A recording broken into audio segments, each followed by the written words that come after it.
You just don't mess with Julie. You just don't.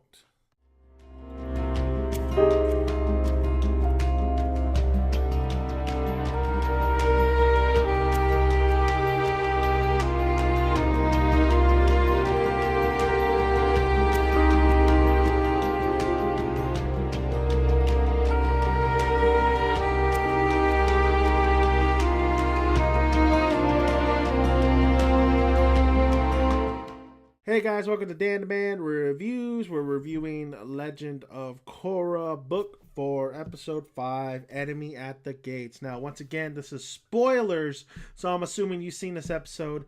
So from here on out, spoilers. So you've been warned. Let's talk about the episode. Basically, this episode wasn't as fast-paced as the other previous episodes, but it was a solid comic relief episode, and with a little bit of hint of touching moments. So let's just give you a little recap. Basically, Culvera's entering Metal City. She wants to take wants Sue to hand it over. They're negotiating at this point. Then we have Korra pretty much going to the Metal City where Sue is with the kids to not really fight, but to negotiate as well, to maybe reason with Culvera and Sue. And then we also have Bolin caught in the middle of it, and Bolin finding out the truth about what Culvera is really kind of after. Then we have a lot of Varrick and Julie moments, and then we have Asami and her father moments. Now, I'm assuming you guys seen the episode, so let's just dive right into it. I want to hear your thoughts as well in the comments. This is my thoughts basically on this. Culvera, even though she it looks like she's trying to harness the power from the spirits. We see that Varrick with the little tree root, and he's like has that little machine, and it just generates just this crazy beam. And I like the part when he saves Julie, and Julie's like, "Oh, Varrick, you saved me." Well, yeah. Who's gonna clean the mess? So that was a funny little scene, little bit. But we see the magnitude of this machine that he's working on, and man, it's like it reminds me of Star Wars, the Death Star, and just that beam coming down, destroying planets. This thing has the power to definitely do some damage. And Culvera, you can see why Culvera would want Varrick to work on it. But of course, Varrick, he has a heart after all, because he realizes this is not something you should be tampered with. Nobody should own this. But of course, Culvera is pretty pissed off and says, "You better do it, or I'm going to force you to do it, or you want me to drop you off this train." And so Varrick obliges. And then we see, the interaction between Bolin and just really him being used was pretty sad, because Bolin thinks he's doing something good, and you want to see Bolin do something good, but he's doing it for the wrong person. And then I like the interaction between Sue and as well as Culvera. We learned that Culvera was like her underwing pretty much, and the reason why Culvera is doing all this because Sue won't. So she Culvera, I still think Culvera she's doing it. She's like in a gray area. She's still. I could see why she wants to rebuild the Earth Kingdom, make it an empire, because the Earth Kingdom was so thrashed and so just compared to the last Airbender with the Earth Queen, what she did to that city, to the spirits of the Earth people, Earth Kingdom people. It was awful. So Culvera wants to bring back the power to maybe the strongest element to ever grace the Avatar series. I mean, look at Toph. It would have been cool to see Toph, try to take over, but I could see why Toph didn't want to do it, because it's just not in her. It just doesn't fit her character. So basically, Culvera, I really like Culvera. She, even though the way she's doing it, it's not necessarily agreeable, but just her attitude basically you could tell she wants to bring back the hope, even though she's using the cities and kind of like pretty much her servants at this point. I think she's still overall, her goal is to bring back the Earth Kingdom power, and that's a great motivation for a villain like this. She doesn't just come off as the mustache twirling villain. It's really deeper, a little bit deeper than that, a little bit more personal. So it's great for Culvera, and the Sue angle, pretty much Sue knowing that, hey, this isn't right. The way you're doing it's not right. So those interactions are always great.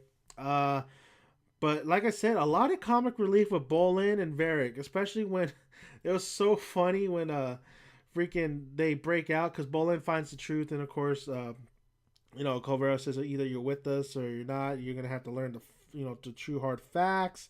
Bolin doesn't take too kindly to that, so they end up escaping with. He ends up escaping with Varric and Julie, and then they have this like a mecha robot fight. But you know what? It was kind of hard to tell them apart, even though some of the robots were a little bit. They had like the green Earth Kingdom like paint, a little bit green, but then the Julie ones and the Varric and the Bolins, they're just solid gray. But it still was it was like Transformers to me. It was still kind of hard to pick them apart. It would have been nicer if it was a lighter green or something like that to tell these like who was the bad guys, who was the good guys, because we had like a mecha fight. It was funny that Varric just like he's totally useless. This guy cannot fight at all. But Julie's kicking ass, man. That's why he has her as the assistant. And yeah, that was a great fight as well. Like Bolin's lava, bending was pretty sweet when he was doing it. The way the animation for it all was good. It was solid. It was a good little fight. And then of course they get captured, and Julie pledges her allegiance to Colvera while Varric works on the machine, and Bolin, I believe, gets taken to a prisoner camp. But Julie has something planned. I don't think she's gonna, even though she doesn't despise Varric, she wouldn't be with Varric all this time and just leave him, by the wind or whatever. Especially when Varric just saved her life. So I think she definitely has a plan, something going. Probably scheming to maybe release Varric or do something at some nature. Something is going to happen where Julie will come back to Varric. But let's talk about basically we had the Korra moments. I guess we can go on. We had the Korra moments where Korra actually arrives. She wants to talk sense into Colvera and to Sue. And Korra really, once again, she wasn't in the spotlight in this episode at all. Like the first episode, there was a little bit of Korra. She really, honestly, she probably could have been saved for next episode if really anything. But she had a little interaction with Colvera, and Colvera convinces her, "I'll give you, this much time." Convince Sue to, hey, let's not fight. Let's actually just tell her, hand me over the city. So. Like I said, I can see why Korra doesn't want to fight, because fighting just leads to more fighting. So you see the growth in Korra, but you could tell like after Colvera pretty much kind of like shoots her down on like, this is not gonna, I need to take over the city, this and that. You could tell Korra still frustrated and still wants to go into action mode, but.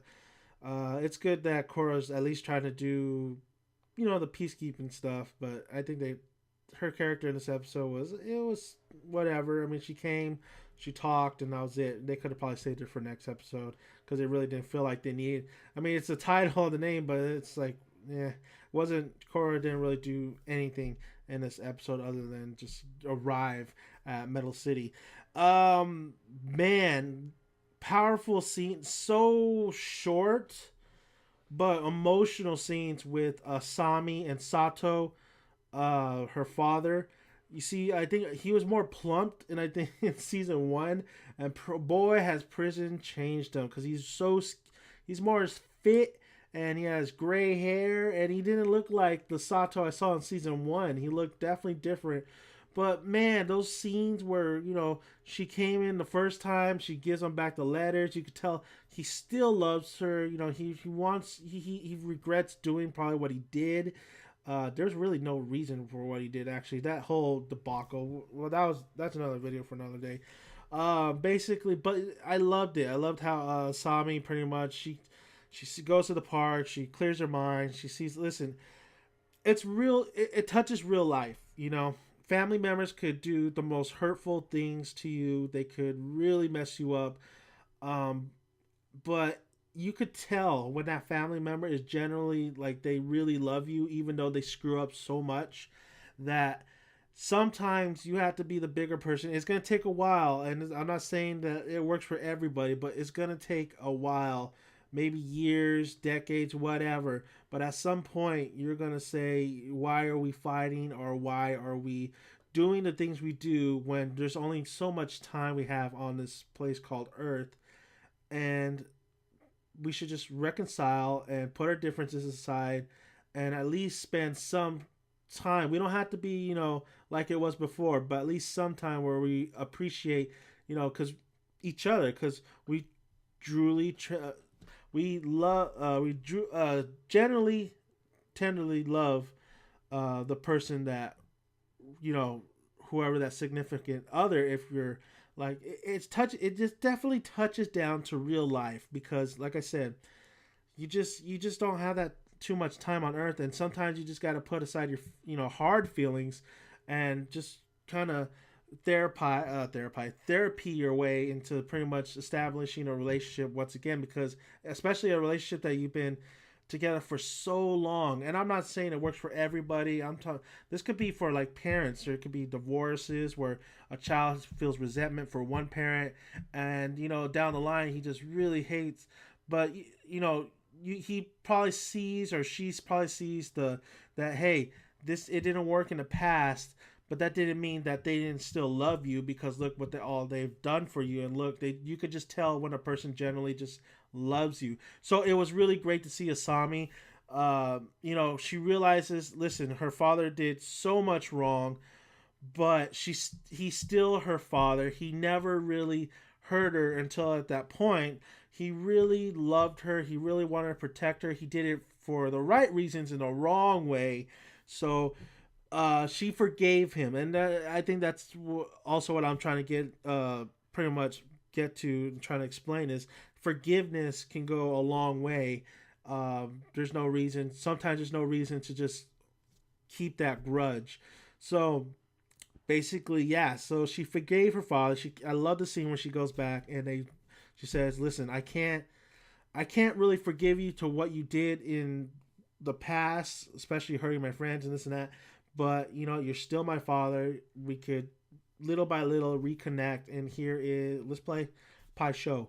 So that was great. I really enjoyed that scene, because the writers are really good at tugging the strings and really having realisms when it comes to, well, I want to say romantic relationships, but we're relationships in general, jealousy. Like, they really know how to get a character and really set them to what we see every day. Because sometimes characters act so buffoonery, like that would never happen in this real world. But sometimes in this season, especially in this show, sometimes characters do act. You would expect them to act like that, even if they were in the same circumstances in this world. So it was great. That was great. Those are great moments. Overall, that was pretty much it, though. That was like I said, it was a solid episode. It was a good episode. It was more comic relief. It wasn't too much. It was more of a setup for the next episode that we're going to get. There's probably going to be a little bit more to it, a little bit more teeth to it. But overall, it was a great episode. But I would have to give it an average, like a 7 out of 10. It definitely is not. It's going to be. It's the weakest one so far. It's the weakest episode so far. I'll say that. But by no means is it a bad episode. So, great episode of Legend of Korra Book 4. Let me know what you guys think. If you like this video, push the like button, and please subscribe. I make videos every single day. And a little update. Basically, I got my computer back in. No editing system. No iPhone. I guess the hard drive went kaput. Took out everything. So I'm sorry you're gonna have to deal with some of these videos like this. Just for the time being, until I can get a new editing system going. So I'm very bummed out about that. But I'm glad I got my computer back. But I'm very bummed out. So maybe I think the last video had some lag time. I'm using a webcam. I'm gonna try to use my camera, but the audio is shit on that. I think I'm gonna switch over to podcast form. So these videos will be in like a podcast form. It just makes it easier. The microphone works better. So until I can get an editing system going, I'm really frustrated on that point. But overall, thank you guys for listening, and be sure to subscribe, and I will see you next week for another episode of The Legend of Korra.